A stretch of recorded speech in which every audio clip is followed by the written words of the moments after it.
Mo Squires, the Netball Development Officer for Swindon, joins me on Your Sport Swindon now. Mo, thanks for joining me tonight. I want to talk to you about the success of netball in Swindon and also the success of this thing that we're in, the Dorking Dome, and the impact that it's had on the sport in the area. What are your thoughts on this facility?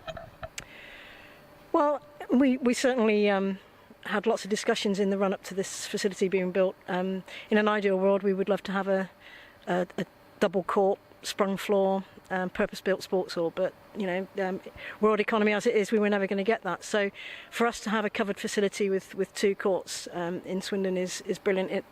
With the outdoor courts that we have here as well, which was done at the same time, they were resurfaced at the same time the dome went up. We've now got a sort of regional standard facility, so we can hold regional tournaments, which previously we weren't able to do. When I'm here on a Saturday, I certainly get that family feeling. There's people in the coffee room all having a gossip and those kind of things. And as you said there, over 500 people taking part on the weekends. Just how happy are you with the state of netball in Swindon at the moment and the participation levels? Yeah, I think in terms of numbers, we've seen an increase, certainly in the adult league over the last several years. Really, we're now running. One team's just withdrawn, so we're running 54 teams. And when I started, when I was a younger person, we were only running 3 divisions, and we're running 5 divisions of 11 teams now, and that's over quite a lengthy period, of course. But yeah, in the last few years, we've seen numbers increase.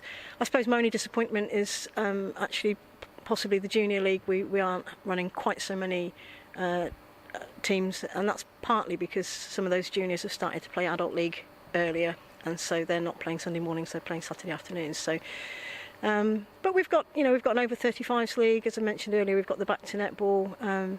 I've recently, a year or so ago, started a netball group for people with learning disabilities called the Swindon Vixens, so we've got that on the go. We've got probably the highest number of teams playing in the regional league as well that we've ever had. So we've got, I think we've got one in playing regional 1, 3 teams playing regional 2, and 1 playing regional 3. So that's good from a town the size of Swindon, really. And so what pleases you the most as the Netball Development Officer when you come here on a Saturday or a Sunday or whenever you come here, because it sounds like you come quite often? What pleases you the most when you look on and think, yeah, this is netball in Swindon?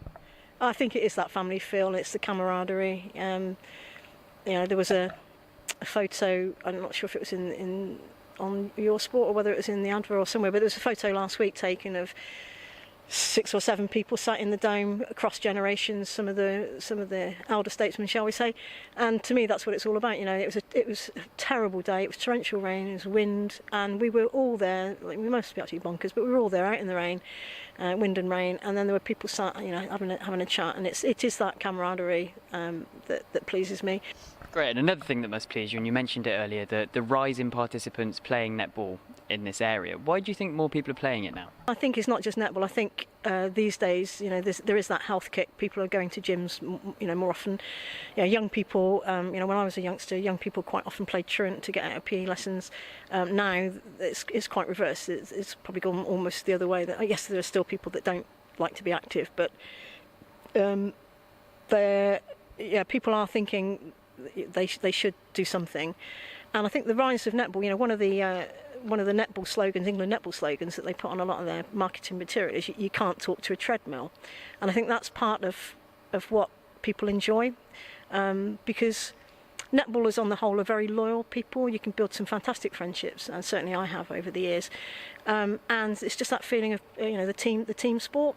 So I think generally people want to exercise more, and I think once they get back to netball through England Netball's Back to Netball campaign, or however they may hear about it, once they get back they tend to be hooked.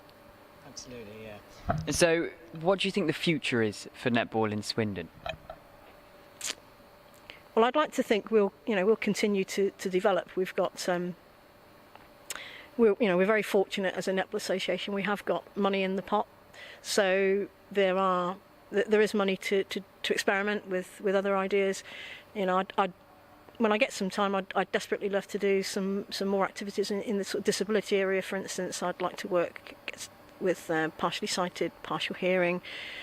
Also, there's a game called Inclusive Zone Basketball, which I could adapt for netball, and that would involve able and disabled people on court at the same time, the way you split the court up.